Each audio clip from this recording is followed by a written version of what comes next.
함께 기도하겠습니다. 사랑의 아버지 하나님, 감사합니다. 우리에게 새 날을 주셔서 오늘도 호흡하며 하나님 앞에 예배하게 하시니 감사합니다. 우리의 마음에 오늘도 왕으로 좌정하시고 우리를 다스리시고 주의 선한 길로 한 걸음 한 걸음 인도하여 주옵소서. 예수님의 이름으로 기도드립니다. 아멘. 우리 찬송가 308장 찬양하시겠습니다.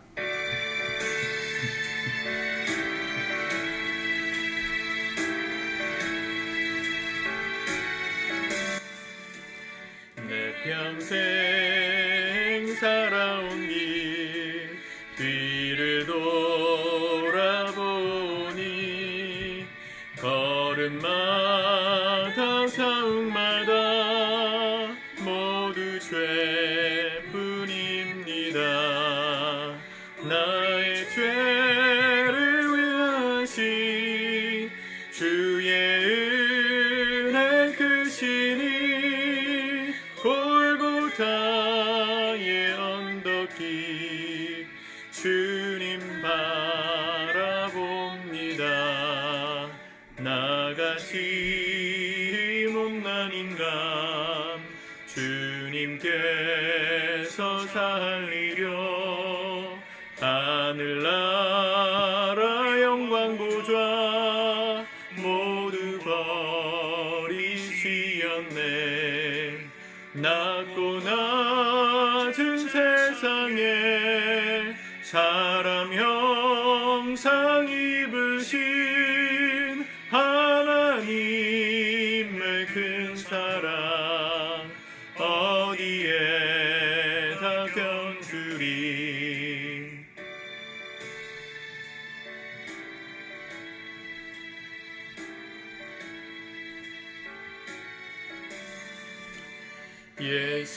예수님 나의 주님 사랑의 주 하나님 이제 나는 예수님만 높이면서 살겠네.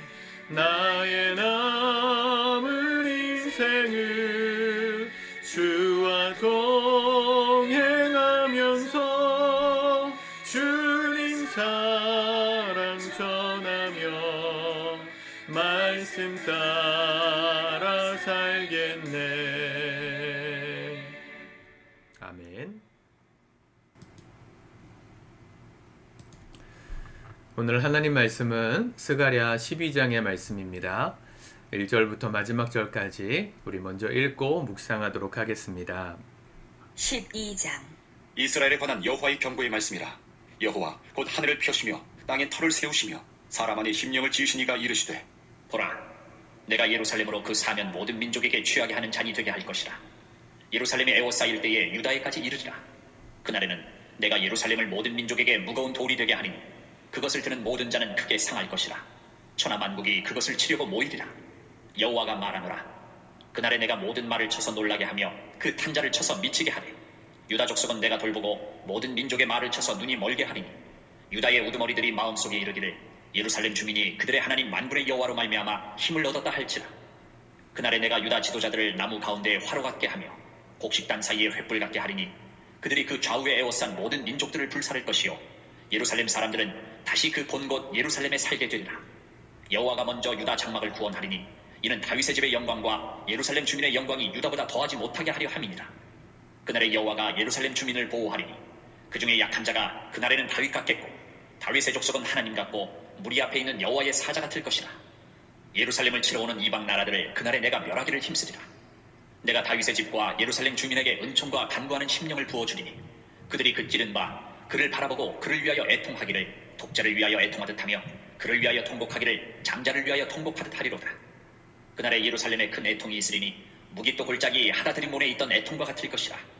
온 땅 각 족속이 따로 애통하되 다윗의 족속이 따로 하고 그들의 아내들이 따로 하며 나단의 족속이 따로 하고 그들의 아내들이 따로 하며 레위의 족속이 따로 하고 그들의 아내들이 따로 하며 시므이의 족속이 따로 하고 그들의 아내들이 따로 하며 모든 남은 족속도 각기 따로 하고 그들의 아내들이 따로 하리라.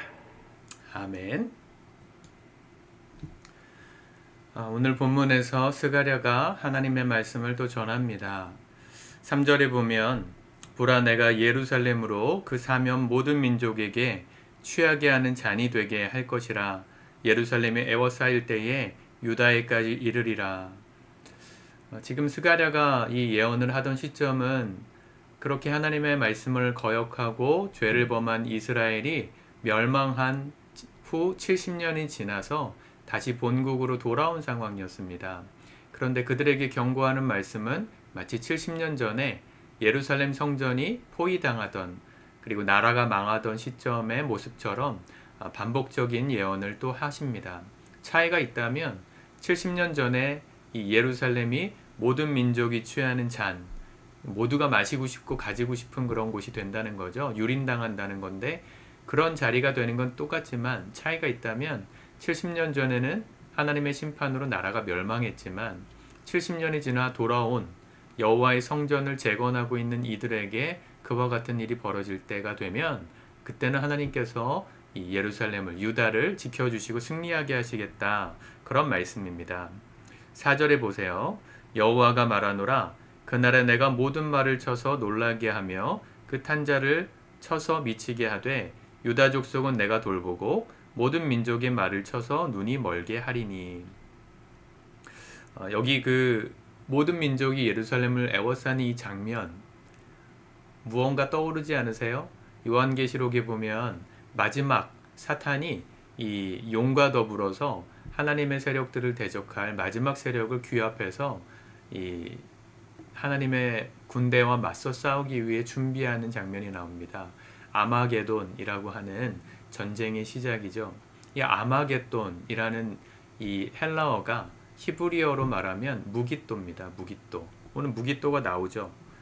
11절에 보면 그날에 예루살렘에 큰 애통이 있으리니 무깃도 골짜기 하다드림몬에 있던 애통과 같을 것이라. 이 무깃도 골짜기가 아마게돈이에요. 요한계시록의 최후 전투가 벌어지는 최후 전투가 벌어지고 요한계시록의 결론은 뭐죠? 하나님의 군대가 이기고 사탄이 영영이 불못에 던져지는 심판이 이루어지고 새 예루살렘과 새 하늘과 새 땅이 이 세상 가운데 하나님의 나라가 완전히 통치가 이루어지는 승리가 결론입니다. 스가랴도 똑같은 얘기를 하는 겁니다. 여기 11절에 큰 애통이 있었던 무깃도 골짜기 하다드림몬에서의 애통은 뭐냐면 유다가 망하던 때의 애통이에요. 요시야 시대 때 이 쳐들어온 이방 민족에게 백성이 유린당하는 그 모습을 보면서 주민들이 애통하거든요. 그때는 졌어요. 그런데 이제는 이기게 해주시겠다는 하나님의 희망의 메시지입니다.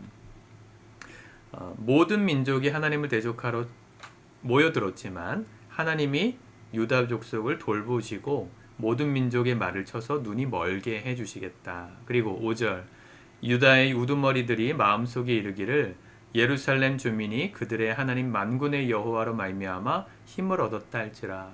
이전에는 지도자들이 사분오열돼 가지고 나라를 버리고 또 민족을 배신하고 특별히 영적으로 타락해서 하나님의 심판을 자초하는 자들이었는데 마지막 때에는 그들이 이스라엘 민족을 승리케 하는 이 이스라엘이라 그러면 하나님 백성을 상징합니다. 단순히 저기 중동 지역에 있는 그 나라만을 말하지는 않는다고 저는 생각해요. 우리 하나님 믿는 모든 사람들이 이끌어가는 지도자들이 바르게 세워져서 그들이 하나님께 힘을 얻어서 승리를 하게 되는 은혜를 주실 것이다. 8절 그날에 여호와가 예루살렘 주민을 보호하리니 그 중에 약한 자가 그날에는 다윗 같겠고. 다윗은 누굽니까? 이스라엘 역사상 가장 화려한 태평성대의 시대를 열었던 위대한 왕인데 가장 약한 자도 그 다윗 같은 용사가 되게 해주시는 날, 그게 우리가 바라봐야 될 최후 승리의 영광의 날입니다. 지금 우리가 다 약하죠. 우리의 마음에 불안함도 있고 또 세상의 공격 앞에 마귀의 대적 앞에 공격 앞에 유혹 앞에 넘어질 때가 많지만 그날에는 우리가 어떻게 된다는 겁니까? 다윗같이 용사가 되어서 이기는 자들이 되게 하신다. 또 다윗의 족속은 하나님 같고 무리 앞에 있는 여호와의 사자 같을 것이라. 예루살렘을 치러 오는 이방 나라들을 그날에 내가 멸하기를 힘쓰리라. 하나님께서 승리를 주신다는 약속입니다. 자, 이 약속의 성취는 언제 가능한 것이냐? 성전이 완성되면, 지금 재건하고 있는, 다시 세우고 있는 이 두 번째 성전이 하나님 앞에 바르게 세워지고, 그것은 뭘 의미한다 그랬죠? 우리의 삶에 하나님 중심의 예배하는 삶이 회복되면 약했던 우리가 승리하는 자들이 될 수 있다. 이전에는 똑같이 이방 민족에게 미움을 받고 멸망했지만 이제는 하나님이 그들을 심판하시는 도구로 우리의 삶을 사용하실 것이다. 이전에는 지도자들이 먼저 타락해서 하나님의 화를 불렀지만 이제 세워지는 지도자들은 하나님께 힘을 얻어서 사자처럼, 다윗의 용사처럼 승리로 이끌어가는 지도자들이 되게 할 것이다. 누구나 바라는 해피엔딩의 스토리가 여기 쓰여져 있고 하나님께서 그렇게 예언하셨습니다. 이것이 요한계시록의 마지막 최후 전투 이후의 승리의 장면이고요. 우리가 바라봐야 될 마지막 승리의 환상입니다. 오늘 여러분들 하루 가운데 이 승리가 누려지실 수 있기를 바랍니다. 여전히 우리는 약하죠. 여전히 우리의 마음에 유혹이 있지요. 죄로 넘어지는 마귀의 공격이 있습니다. 그런데 이길 수 있는 방법이 있어요. 하나님 중심적으로 그분을 예배하며 살아갈 때 이기게 하시는 겁니다. 아무리 약한 자도, 아무리 부족한 능력이 없는 자도 그날에는 다윗처럼 사용해 주시겠다 하셨습니다. 이 약속의 말씀을 성취한 때가 있었어요. 11절에 보면 아까 읽었지만 예루살렘에 큰 애통이 있으리니 할 때 이 애통이라는 단어가 신약 성경에 똑같이 쓰인 곳이 한 군데 있는데 그게 바로 사도행전 2장입니다. 성령께서 기도하던 교회에 임재하시고 그들이 각 나라의 방언으로 하나님의 큰 일을 말할 때 예루살렘에 모여들었던 주변의 사람들이 무슨 일인지 궁금해하면서 몰려들었습니다. 그리고 그 사람들에게 베드로가 성령 강림의 역사를 구약 말씀을 더불어서 강의해주고 해설해줄 때 성령께서 그들의 마음에 큰 찔림을 주셨다 그랬어요. 이 찔림이란 단어가 큰 애통이란 단어와 똑같은 말이에요. 그들 안에 영적인 각성이 일어났다는 거죠. 근데 누굴 통해 그렇게 하셨어요? 베드로. 약한 실패함의 상징이었던 그 베드로가 다윗처럼 쓰임받는 놀라운 역사 언제 일어났습니까? 성령 충만할 때. 예배 중심적인 삶을 산다는 건 그런 겁니다. 성령님이 오늘도 우리의 생각과 말과 행동을 지배하시도록 우리의 전 인격을 내어드릴 때 성령께서 우리 안에 임재하시고 그 충만한 은혜로 세상을 이기는 거예요. 베드로 같은 사람도 그날 하루에 3,000명을 회개시키는 정말 다윗 같은 용사로 쓰임받지 않았습니까? 오늘 우리에게도 이런 놀라운 역사가 일어날 수 있기를 축복합니다. 여러분들을 통하여서 세상이 하나님의 나라가 될 것입니다. 여러분들을 통하여서 은혜가 흘러가는 축복을 주실 겁니다. 여러분들이 가는 곳마다 어두움이 물러가고 성령의 새 날이 시작되는 새 아침의 역사가 놀랍게 시작되는 은혜가 있기를 진심으로 바랍니다. 기도하겠습니다. 주님 감사합니다. 하나님의 약속, 영원한 승리, 그 놀라운 영광의 날을 우리가 기대하며 이 하루 시작합니다. 오늘도 하나님을 예배하며 우리의 삶의 중심에 주님을 모시고 시작하오니 성령님 임재하셔서 우리의 약함을 강함으로 바꾸시고 우리의 부족함을 다윗 같은 능력의 사람들로 변화시키시사 우리가 밟는 모든 땅이 하나님의 승리의 땅이 될 수 있도록 은혜 베풀어 주시옵소서. 예수님의 이름으로 기도드립니다. 아멘.